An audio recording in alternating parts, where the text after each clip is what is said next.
Hey guys, it's Bryn with the Mama on the Rocks, and I'm here for our Extreme Parenting Community expert interview that we do on Fridays. This is pre-recorded, so sorry in advance that it's not live and you don't get to ask all the questions. However, this Friday is our son's birthday party because then everyone goes back to school on Monday, so we had to push it, we had to move the date because we didn't want all the kids to get exposed and then come here and then everyone in the free world blames me that their kid gets COVID, so that was off the table. So we are pre-recording because I'm going to have kids here on Friday.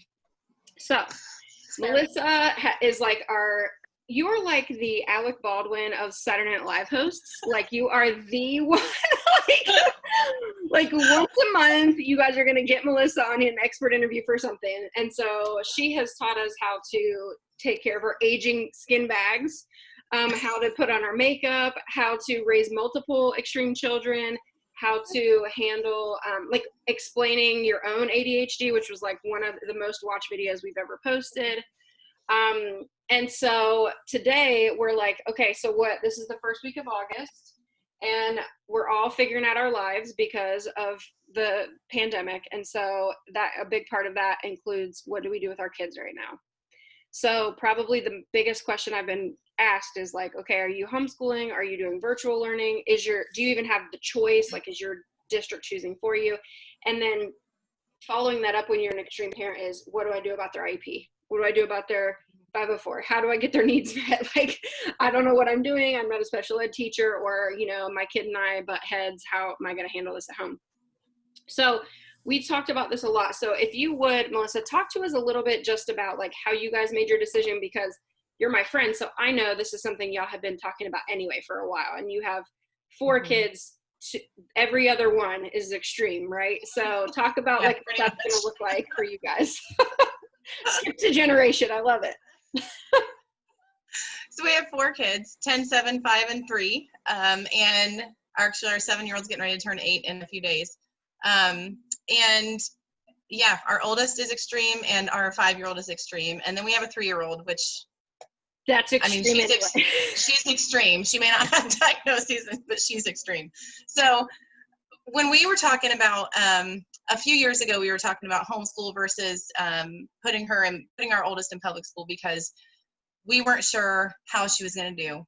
She's the kind of kid who presents completely normal, and until you get to know her, until you actually have conversations with her and see those deficits and like, something's not right here kind of thing, she would easily fall through the cracks, which is exactly what happened where we used to live. So knowing that, and then with the virtual learning that we did unexpectedly last year, it took a good 3 weeks for her to get even semi-adjusted to the new schedule and the new way of learning and everything. And so just with that, on top of our district they're offering virtual learning, they're offering face-to-face learning as well, but they put in their email out that if somebody tests positive or if the cases go up, they're going to go back to virtual learning. Right. And for us, that disruption in the structure and the routine again just wasn't an option. Yep. And homeschool for us gave us the control that we needed to be able to say, this is what we're doing with our kids, and it's not going to depend on what happened with the school, or it's not going to depend on if we have enough bandwidth to do virtual learning for 3 kids, because that was also a big one. Yeah. So we chose to do homeschooling because of that, and because our kindergartner, if everybody's wearing masks, how is he learn what the sounds are supposed to look like and sound like with somebody covering their face? And it was just a whole thing. So just based on that, we were like, if we're going to do it, now's the time. Let's just do it. Yeah. And see how it goes. So I agree. Okay. So I have always known that you were like an IEP freaking like boss master. And so when it came up and I was like, okay, everybody has all these IEP questions, even though not only have I had my own kid evaluated in public school for an IEP, and I sat in on 10 bajillion IEP meetings as the teacher, I was like, no, I am not the gal for this. Like, I've got to get Melissa.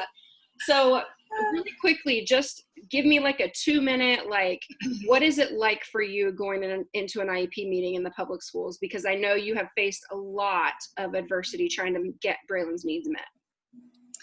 When we first started this journey, she was in a school district that just was not very rural, very not much funding, not much to offer her.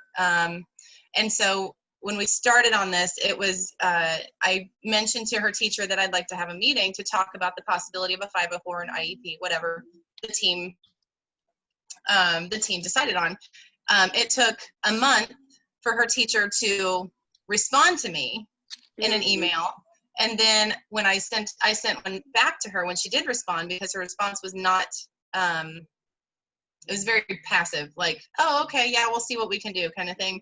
And my thought was, no, that's actually not what's going to happen here. Right. I'm a fighter. Let me time you out. So as an educator, so that you guys know, I want to make sure as we're going through this tonight that you guys know your rights. That's huge. And I'm sure Melissa will talk about that. An educational organization does have a time limit per their state government. And it says that they have whatever, I think it's usually 30 to 90 days. It depends on that state. And so look up, know your rights, but they have to respond and have an answer to that evaluation in that amount of time. So that teacher could have gotten in a lot of trouble had it not gotten to where she was at least getting the evaluation done, because as soon as a parent or caregiver requests it, that time starts for the school system. So just throwing that out there, know your rights. Because I know that situation. I remember when that was going on with you guys. So go ahead. Yeah. So in our area, it was 2 weeks. She had 2 weeks to get something scheduled. And when she didn't respond for a month, I was at the very beginning of it. So my mom is very knowledgeable in it. And so she actually was the one that said, these are what your rights are, like basic rights. And she said, go Google the federal laws, the state laws, everything you need to know, and do not back down. Those were her words to me, do not back down. So my computer's dying. Hang on. You better plug that in. All right, while you're plugging it in, plug right here. While you're plugging that in, well, you said Google it. You guys can also go to your ADA website, so your Americans with Disabilities Act. I've worked in conjunction with them for millions of years because I've worked with people with disabilities for so long. So the ADA is, you know, most of them are volunteers, but they do have some paid positions, but it is a government organization built to support and fight for, advocate for the rights of those with disabilities. So they're also another great resource, and it's totally free. Yes. So go ahead. Yep. So I Googled it and I found the actual laws. And so when we did finally get a meeting together, because I called them on it, and the thing about IEPs is you have to be able to say, actually, no, these are my rights and this is what is supposed to happen and this is what's going to happen. Like it has to, because it's your kid at stake.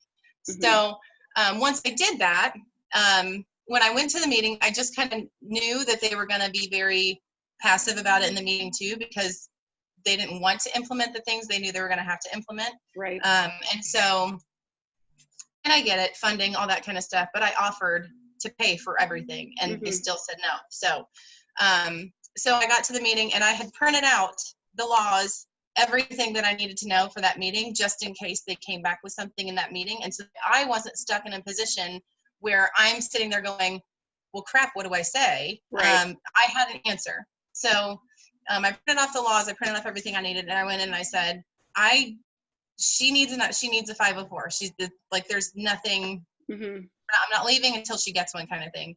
And once I did that, once they knew that I wasn't backing down, they were very open to a lot of things. Yeah.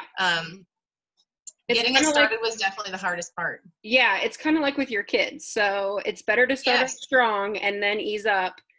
Yep. But you can't be totally complicit and cool and then go 0 to Karen. Like that doesn't work out. So you need to kind of, like you're saying.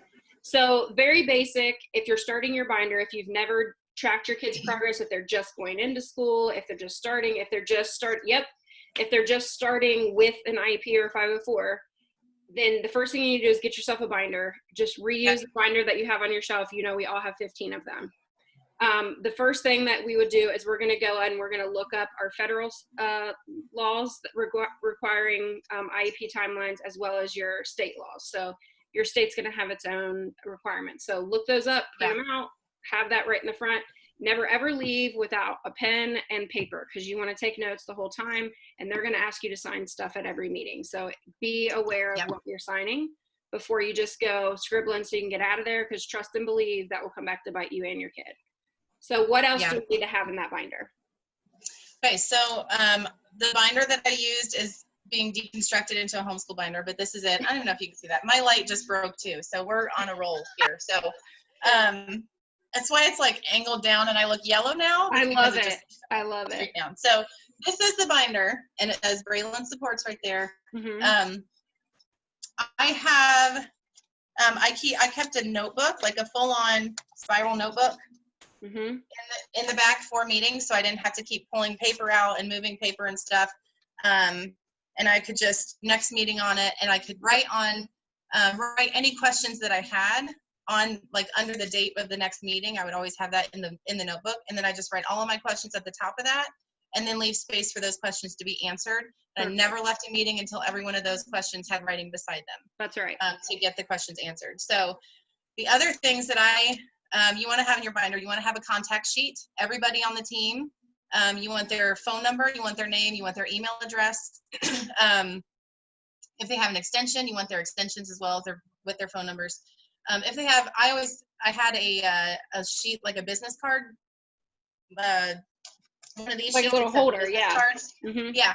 And I would take their business cards and put in there, because that's helpful for, like, doctors and psychiatrists and all that stuff too. So I would add to that, with your contacts, when you're readying your binder, go ahead and fill out a contact sheet of your child's contacts. So who's their specialist, who's their pediatrician, who's their therapist, who's their OT, whoever they see, as well as what medicines they're currently taking, what dosage, what time they take it, what's the route that they take it, and then make sure you're updating those, because even though the school is supposed to keep up with that, we all know that they don't know if we don't tell them. So Yep. So I keep like you said, a page, just a section of your rights as a parent right, your rights as, like, in the laws, the state laws, the federal laws, all those kind of things, everything that you have a right to. And your kids' rights, because your kids have rights in the school system that you need to be aware of too. So I kept a list of those too. A communication log was big for me. I'm a social worker, so if it's not documented, it didn't happen. Yep. So every time I had a phone call with somebody, I wrote down who it was I talked to, what we talked about. At the end of the phone call, who's going to do what by when, kind of thing.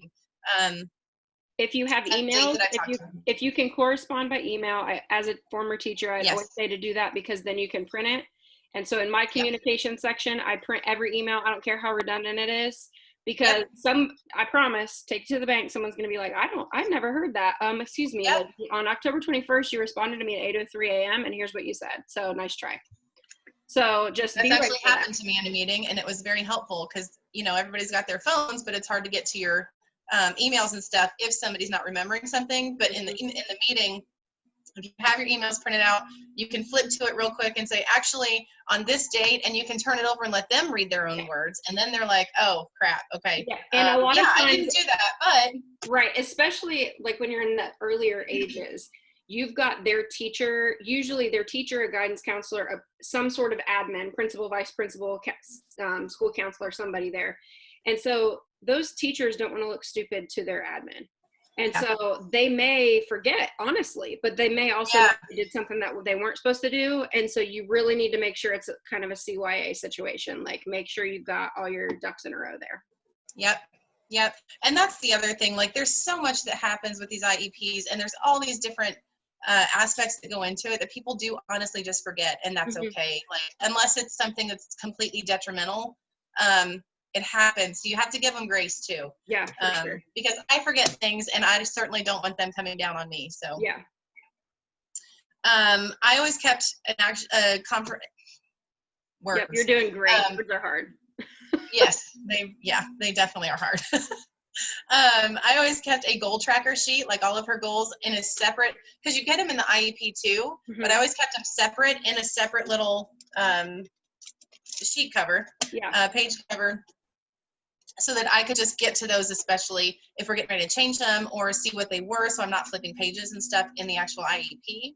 I kept an actual copy of the IEP, a current one in the binder, and then I always kept the previous ones in a folder at home. So I always had all of them. And make sure with those goals, that's an awesome idea to have that in a sheet protector, something that, or put a divider tab on there, a little sticker, something to get to it easy. But make sure that you ask. I do not care how stupid you might feel. If there's a word in there you don't understand, if they have it worded weird and you're like, what are you trying to get my kid to do? Or are you saying, like, for us, and our background is that we tried to get our son's IEP or a 504, and they told us he was too smart. And I could only argue so much because I was teaching for that district. So that's why we pulled him in road school. And so I was like, the only thing I was able to do was to argue enough to get him out of small group work, out of computer assessments, because he'd never even used a computer, and he was 5, and they were just like, figure it out. And then also to have like read aloud testing, not because he could read at 3, but he wasn't able to stay focused. So he wasn't on meds at that time, and it was just madness. And so it's really important that you understand what is the difference in individualized testing, small group testing, leaving the room, having assistance, read aloud. There's tons of stuff. So if you need to, you can Google IEP terms or special need terms, print those off, and put you a little glossary in there. And don't be ashamed, because you want to know what is happening. Yeah. And do not leave the meeting unless you are 110% you know everything happened in there, 0 questions. Don't leave the meeting at all. And it doesn't matter, like, kind of have to fake it till you make it, because some people aren't.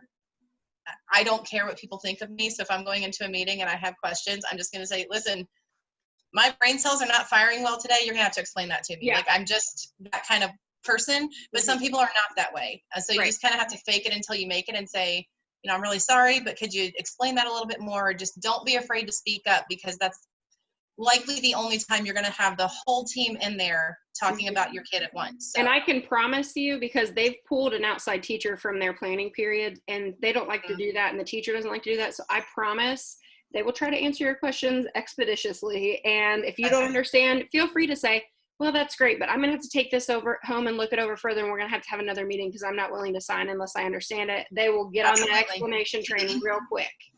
Absolutely. If they know you're serious and they know you are not backing down until you are clear, they will not push you any further. Yep. So, all right, what else? To be that Karen. Yes. All right, hit me with the binder, because Zoom is giving me the warning of, hey, lady, you're not paying for this. Okay. So I keep a section for meeting notes. I keep a section of behavior logs, specifically for what's happening in the classroom, what's happening at home, so we can talk about that in the meeting. Because most of the time, those are completely different. They're going to act completely differently at home than they do in the classroom. And teachers assume that they're doing this at home. So they're not aware that it's completely different. And that is how we actually got some accommodations for our son. Was I had kept a behavior log for 3 weeks. I took it in there, and you can get a behavior log at themamontheRocks.com. You can go in, several of the e-courses have it in there, and you can just print it. But that is how we got his accommodations. Is they were shocked. They were like, this is not the kid we see in the classroom. I was like, well, sister, let me tell you about my real life. Tip of the iceberg, lady. All right. Yeah. But the other thing we did was a daily back and forth notebook, just like a notepad like this. Just stuck it in her book bag and just back and forth with the teacher with any notes that I needed to tell her, and she knew to check the book bag every morning, that kind of thing. Usually those only work if the teacher is willing to do them, but if they are willing to do them, it's a good idea. Once a week, at the end of the week, I would contact the teacher and say, this is what's gone on at home, how's she doing at school, what's going on, what do we need to work on this weekend, kind of thing. Again, just to touch base and stay in their lives, stay in their emails, stay in their lives, so that they know that you're not backing down, and that there's that communication always. That's going to be the best thing that'll help you. Make sure too that you're communicating, like you're saying. I think it's not just about, we tend to gravitate toward poor behavior or poor choices because that's kind of our life, but also if there's a strategy that's working at home for correction, for praise, for whatever, then let them know that, because the more consistent you can be, not only is that good for your child, but it also shows your child that their teacher and their parent are a team, because that will scare them. Let me just tell you. They'll be like, wait, how did you know that? I'm like, listen, I know everything, okay? I have eyes in your classroom. That's exactly right. So that teacher can be your best friend. You just have to play your cards right. Yes, absolutely. So I also kept evals. She had psychological evaluations. She got OT at the time. when she first started the IEP. So I kept those in a separate section as well. Again, so I don't have to keep trying to find things in the IEP or find things in the notebook. I kept it in its own tab. Any consents that you're signing, keep them in that notebook as well, just for your records. Report cards, progress notes, sample works, if whatever they're doing at home, homework. If they're having troubles at home and with the homework area, keep those in the binder. So when you take them to the meeting, you can say, this is what I'm talking about. When I say that she can't do this, this is what that looks like. And I would add to that, when your child is having trouble, write down what time it was, what day was it of the week, and what time was it that happened. And then a good thing to put with that is a handwriting sample when their medication is working and when their medication is not working, because as they get older, their teacher will begin to grade that. Sloppy work, poor performance, and you're like, listen, that's because you gave it to them at 11:35, and that's on you. Like, so those are things. If they're young, you can do a coloring sample, like have them color a picture when they're not on medication, and then have them color the same picture or a different one when they are on medication. And it's going to be like two different kids, I promise you. Yeah, we used to share text messages like that, Melissa and I. We'd be like, check this out. It's like Jekyll and Hyde in this house. Literally. Oh my gosh, totally. That was funny. The behavior intervention plan, if there is one of those, like you were talking about, a toolkit, which we always call it the toolkit, which is all the interventions that are working, and of course that's going to be ever changing. So to make sure it's a place where you can keep adding things, taking things off, if you want to keep it on your computer, so you can take them off without scratching things out, and just replace the sheet, whatever works for you. Pencil pouch for the pens and all the things that you're going to need for signing. There's an app that I just found out about called Bridge. It's completely free. You can literally record conversations. So at the last couple of IEPs, at the last couple of IEPs, all I do, you go into it and you, there's a couple of steps beforehand, but you just click record. And I always say, I'm going to record this so that I don't miss anything. And so that I can make sure my notes are accurate, and I can do, make it about me so that I'm not missing anything for my kid, kind of thing. But they also know that we're holding them accountable. And I just literally set it in the middle of the table and just have a meeting like normal. And you can play the whole thing back. It gives you a summary of the meeting of what you talked about, without actually going and listening to the whole thing. So if you're trying to find something specific, it'll give you that summary. Oh my word, I'm in love with this already. I wish I had this back in the day. This was game changer. And I use it at psychological appointments. I use it at psychiatrist appointments, OT appointments, if they're going over some things, any of those things. If they're going over new information, I always use that. As an educator, an app like that, if you have a child who is lower with their verbal skills as well as their written expression, that is something you could talk to their teacher. There are certain apps I use with high schoolers, which wouldn't be applicable across all ages, but where it was like talk to text. And so, I mean, it wasn't that, but you know what I'm saying? Essentially, they could not read at any kind of functional level. And so they would have things read to them. They would also be able to respond. So I was an English teacher. So if they had a 3-page paper to write, I would say, okay, for you, we're going to do 8 minutes. I need you to record 8 minutes or whatever it was. And that is another thing that you can, if they haven't thought about it, you can suggest that. Like, this IEP is not one-sided. You can say, well, this is working for us and my kid struggles here. Have you thought about doing this? And just ask them. And I think that you can share those meetings too. Like, you can send them. If I'm remembering right, I know I can share it with Bobby, but I don't know if it's because I added him to like my account or if I could actually send it to him. But the toolkits also is good for a list of fidgets, if they're whatever they're using in the classroom, wiggle seat, the little bands that go on the bottom of the chair for their feet, whatever, any kind of those things that they're using, that's also a good thing to have. And let me say, as the teacher, have that written in their IEP. Don't just say, "Can I be okay? We can try that." False, because if it becomes a distraction, we can revisit it. But for right now, it's in the IEP, so it's working for my kid, and you're gonna have to deal with it. So again, make sure if it didn't get written down, it didn't happen. So it didn't happen. Document. Yep, keep it all in your binder. And the point of the binder is efficiency. So whatever that looks like for you, whatever is easier to find the things, do what works for you. But for me, tabs on the ends of them, anything, sections, I do sections, anything that makes it easier to find what I need, that's what I do. And then, of course, my somebody's calling me. I'm telling you, today is a crap show of day. My husband teases me about color coordinating fun, but first of all, that's a thing. But so my pencil pouch has all different colors, and I will have a color pen and a color highlighter. So I'll coordinate my notes with, like, if green is for strategies that we're using or coping skills, then I might be taking notes. And so, as I'm writing, I'm listening and I'm writing, I know that, Miss so-and-so said that they tried this in class and it worked great. So I'm grabbing that green pen and I'm going to town so that I can kind of mentally separate that for my own self as I'm kind of going back through. So that's something that may help other people that are super anal retentive like me. And I would say if you have any kind of question about it, if you have any kind of inkling as to something that might work, put it in the IEP, because it's easier to take something out than it is to get something added. It is, because to get something added, you have to have another IEP. Yeah. And that does not always happen quickly. No. So sometimes they'll say, yeah, I can add that in there. It's fine. I'll send you the page to sign. That never happened. No, and a lot of times, bless these little social, like, special needs workers, but what the deal is they're one person with 30 kids on their caseload, and that's not even okay. And so truly, like, breach it out of kindness, and then if you have to backpedal, then do what you got to do. But, like, most of them are there because they love what they do and they love your kids. So start out with that positive attitude, and then if you have to kind of put the hammer down, then do that. And it's okay to ask at some point, like, if you feel like everybody's talking bad about your kid in the meeting, it's okay to speak up and say, can we maybe change the tone of the conversation, because I kind of feel like we're ganging up on him and he's not even here, like, just kind of bring it to their attention, because it may not be something that they think about. And if they're doing it in the meeting, they could be doing it. Yeah, it could be doing it unintentionally. Two things on that is, one, I talk about intentional vocabulary all the time. Yes. And so if somebody in that meeting says something like, well, when he's being bad, I'm going to pause you right there.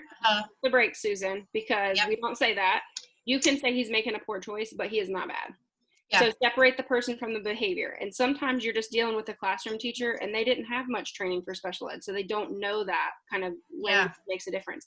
And the second thing is, as your kid gets older, they will be invited into those meetings. So make sure they are not talked about, that they are talked to, and that they are empowered as another person at the table. It is their right. It is their work. It is impacting them and their life. And so make sure you're asking them questions and not just dictating, well, we're doing this now and we're doing this, sign. Like, don't do that.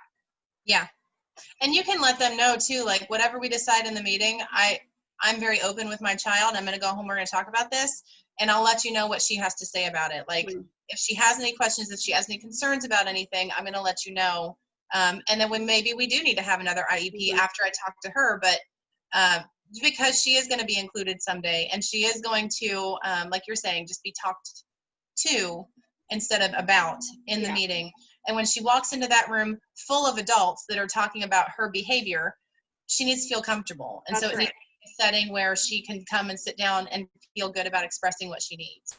And one thing I would recommend you do, depending on your child's, like, cognizant abilities, is ask them, hey, at the end of this meeting, I'd like to call my son or daughter down here just for like 4 minutes. And I just want us to all read the goals and have them repeat them back to me, so we understand that they understand. Because that's another thing where it goes back to, like, instead of lording over and dictating to our kids, which happens all the time to them, empowering them, letting them ask questions in a safe environment, and that teaches all kinds of stuff too. You're talking about they're in a place with all adults. It's going to allow them to see everybody is really, we're working as a team to meet your needs, and that's a good thing. But it also allows them to see the flip side of that is, hey, we all are going to talk. So you're not going to tell Miss so-and-so something that's not going to eventually get back to me. So I think that's, if your child is able to understand in that way, have them come in at the very end. I mean, my kid couldn't have sat through a whole IEP meeting, but they can at the end. At the end, yeah. That team approach is so important. And if you do have to go in and be harsh, there's a way to do that without being full-on disrespectful and nasty and stuff. I will say there are times that I have just flat out called people out because I had one teacher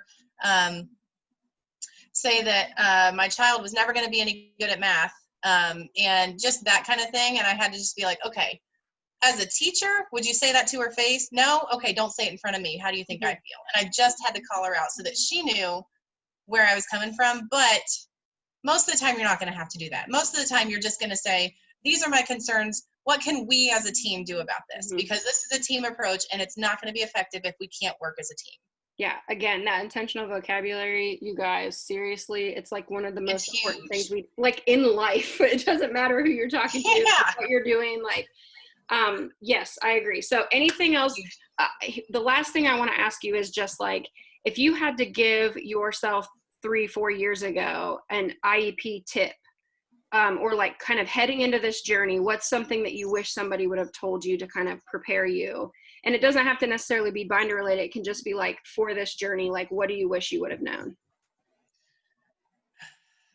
For me personally, I wish I would have known how much of a fight it was going to be. We have literally fought for every inch of the IEP that we have. When we first got to this school district that we're in now, they looked at her 504 and they literally laughed. They said this was a joke. And it was from the previous school district, and it was the one that I had to say, because these are the laws, I'm not leaving until you put one in place. And they put one in place, but they weren't even willing to go through with the things on that poorly written out one. So I just kind of wish I would have known how much of a fight it was going to be, and just kind of be prepared for that. Yeah. So, and that there's advocacy. There's free advocates out there that will go in and sit in those meetings with you, so that you don't have to fight those fights. Yeah. You can reach out to them. So every school district has them. Yeah. Also, if you happen to live in Tennessee, I will come to you for coffee, and I'm pretty sure Melissa will help you if you're in Ohio/Kentucky, Kentucky, because truly it is a team effort sometimes. But ultimately, that binder is not just to get it. Sure, it's to advocate for your child's needs. Sure, it's to cover your own hind end. But ultimately, you're documenting your child's progress, and that's an awesome tool to have. You want to be able to show to all the people that are saying they can't do this, they can't do that, they'll never do this. Not only are they doing it, they're killing it, and here's the progress from year 1 to year whatever you are now. And so I guess, sorry that you are too dumb to see that. I mean, that's on you. So yeah, I think don't see it as a negative. And it's nice to be able to show your kid. Oh, totally. Yeah, it's awesome. I love doing it. Melissa, thank you as always for being an expert at all the things. But IEPs especially. So if you guys have watched this on playback and you're like, oh my gosh, this still feels so overwhelming, can you like send me a picture of your binder or something? Shoot me a message. I'll get you connected with Melissa, or I'll ask for those images, because I know I can get in touch with her pretty easily. And we don't want to overwhelm somebody, but what we do want, the whole purpose of this small private community is so we're here and we can ask those scary questions, those embarrassing questions, and really kind of get to the heart of lifting each other up, for sure. Yeah, because it's hard. It's a hard journey. So yeah, Melissa, tears come along with joy. Yeah, I hope so. I've got so much joy coming then. Oh my gosh. Thank you so much. I'm sure that we'll see you soon, and I will talk to you later. Okay. Thank you.